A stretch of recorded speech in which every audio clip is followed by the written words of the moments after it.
what Mercedes never revealed about the W14. So we're going to be going through that and 3 other stories in today's video. So make sure to like this video, and if you want more Mercedes news content like this, make sure to subscribe to the channel by hitting that red button down below. The first story is the secret upgrades Mercedes has not revealed about the W14. While Mercedes have played down the extent of their remaining W14 upgrade work, team boss Toto Wolff suggested there are still substantial changes coming in multiple stages. Mercedes decided after the season opener in Bahrain that they had gone down the wrong route by sticking with their zero-pod side-pod philosophy and set about identifying a new direction. And the journey down that alternative path began at the Monaco Grand Prix, Mercedes unveiling their new look W14, which among the cluster of changes most notably featured the switch to more conventional Red Bull-esque side pods. The benefits were seen in Spain as Mercedes scored a double podium, with Lewis Hamilton also featuring on the Canada podium, down a position to P3, but this time 14 seconds behind F1's dominant race winner Max Verstappen,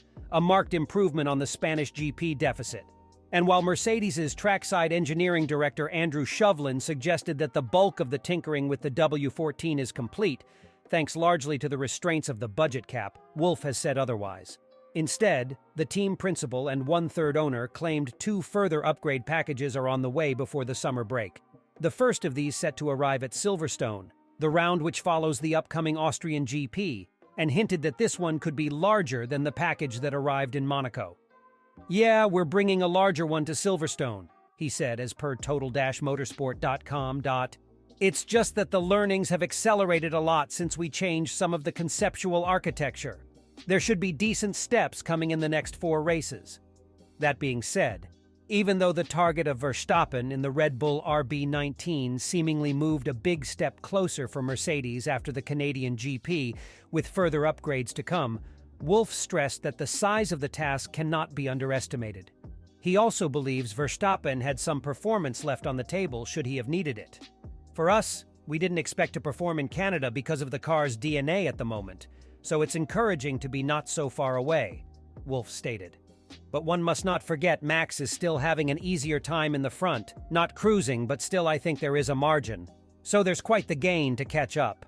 While Hamilton made it back-to-back races where Mercedes have featured on the podium, it was not all positive for the team as George Russell was forced to retire from the Canadian GP.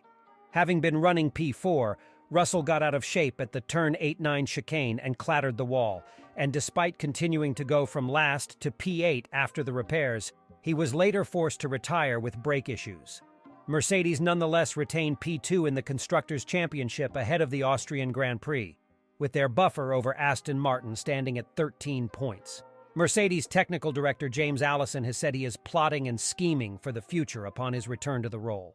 Allison moved back to lead the technical operation of the Formula One side of Mercedes after a job swap with Mike Elliott earlier in the season, and he said he is in the process of working out the team's steps for this season and next. Lewis Hamilton said in Canada that Mercedes now know where their North Star is in terms of car development and how they aim to chase it, with several significant changes having already been made to the W14 this season. Allison spoke in a buoyant mood while doing the media rounds as the team's representative in Montreal this weekend, about the thrill he is experiencing of what might be next for Mercedes in the future. "Well, I'm certainly enjoying it," Allison told F1 TV when asked about his return to the technical director role. "I think it might be a bit grandiose to say I'm putting plans in place. I'm just tucked in with my colleagues plotting and scheming what we're bringing for the tracks this year, and also similarly what we're trying to do for next year. We just had the main press conference and I was trying to express what an actual thrill that is when you've got a little bit of a picture forming internally in the team with all your fellow engineers of how that journey is going to look. It's just a bit like waiting for Christmas. You can't wait for it to arrive, and it's very exciting."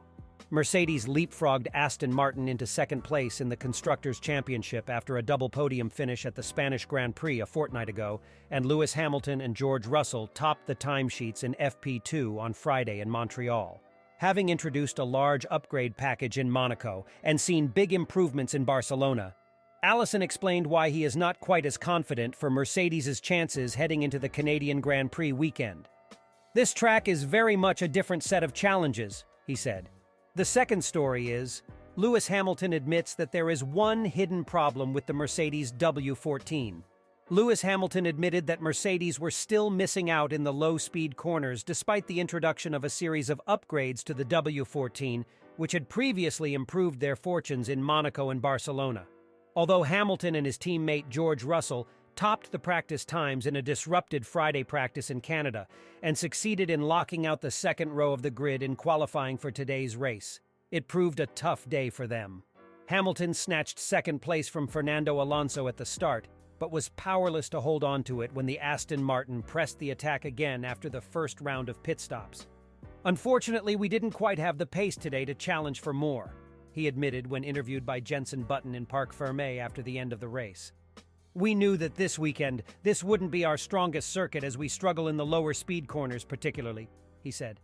"That's really where I was losing to Fernando. On traction out of turn 2, out of pretty much every corner. We've got a lot of work to do just to add rear downforce to the car, and a little bit more efficiency," he continued. "But we're chipping away, as I said, and I do believe we will get there at some stage. I think the Astons took a little bit of a step ahead this weekend when they added their own upgrades," he suggested. "But we're working on bringing some more moving forwards." Once again, Hamilton was forced to admit that race winner Max Verstappen was effectively out of reach of the rest of the field from the moment the lights went out. "Max was a little bit gone," he confessed, "but I think our pace was a little bit closer today, so we're going in the right direction." Mercedes boss Toto Wolff agreed that they had been much closer than we would have expected at the beginning of the season. "We were not too far away from Max. The margin is still large, so we have lots more work to do. We are on a positive trajectory, though, and the update package clearly works well," Wolff added. "Today's race was an encouraging one for the team," he added. "We knew that Canada was going to be one of the more difficult circuits for us, so to come away with a podium is a solid result." And in terms of the quality of the company in which he found himself on the podium, Verstappen and Alonso, Hamilton had no complaints, saying it was an honor to be up there and to celebrate with them. "To have this consistency and to be up on the podium once again here is fantastic," he said. "It's quite an honor to be up on the podium with two other world champions. Honestly, it's been a great weekend for us," he concluded, although that view possibly wasn't shared on the other side of the Mercedes garage after Russell crashed after clipping the curb coming out of turn 9 on lap 12. "I just went a bit wide into turn 8, Russell told the media back in the paddock at the Circuit Gilles Villeneuve. "Next thing I'm in the air, I landed and lost the rear, and I'm in the wall." Although he was initially able to continue, Russell eventually retired on lap 55 with a brake issue that he felt was unrelated to the original accident. It means that Aston Martin has closed the gap in the Constructors' Championship to 13 points thanks to a double points finish for Alonso and Lance Stroll. Russell has fallen to 5th place in the driver's standings behind Carlos Sainz, while Hamilton has slipped 3 points further behind Alonso in their battle for 3rd place behind the two dominant Red Bull drivers. The third story is why Lewis Hamilton and Fernando Alonso escaped punishment for almost colliding in pit lane at F1 Canadian Grand Prix. But no further action was taken despite the dramatic moment in Montreal. The stewards reviewed external video and in-car video and audio evidence, the FIA confirmed. "We note that while Car 14 had to perform minor braking, in our view there was no risk of collision or the need for significant evasive action." Hamilton and Alonso both pitted moments after a safety car was called for an incident involving George Russell. The Aston Martin seemingly left his pit first, but the Mercedes ended up in front. "Caution, caution," Hamilton was told by his race engineer over team radio. "You're just ahead." But Alonso appeared to wave a frustrated hand in Hamilton's direction. "I had to brake in the pits," he said via team radio. Alonso finished as runner-up behind Red Bull's Max Verstappen, while Hamilton completed the podium. George Russell was left to rue a costly shunt in the early stages of the Canadian Grand Prix, admitting it wasn't good enough from my side. Russell ran 4th in the early stages of Sunday's race in Montreal, right behind Fernando Alonso and Mercedes teammate Lewis Hamilton. His strong race was undone by a crash at the turn 8-9 chicane on lap 12, resulting in the only safety car of the race. Surprisingly, Russell was able to continue after heading into the pit lane for a new front wing and fresh tires. Running inside the top 10, his race ultimately came to a premature end when Mercedes saw a brake issue on his car. Explaining the incident after the race, he said, I just went a bit deep into the right-hander and into the left I just touched curb. I clearly hit it with the bottom of the car, and the next thing I knew I was up in the air. When I landed, I was in the wall. I'm kicking myself because it's such a small error but with big consequences. But that's how it is on circuits like this. Not good enough from my side.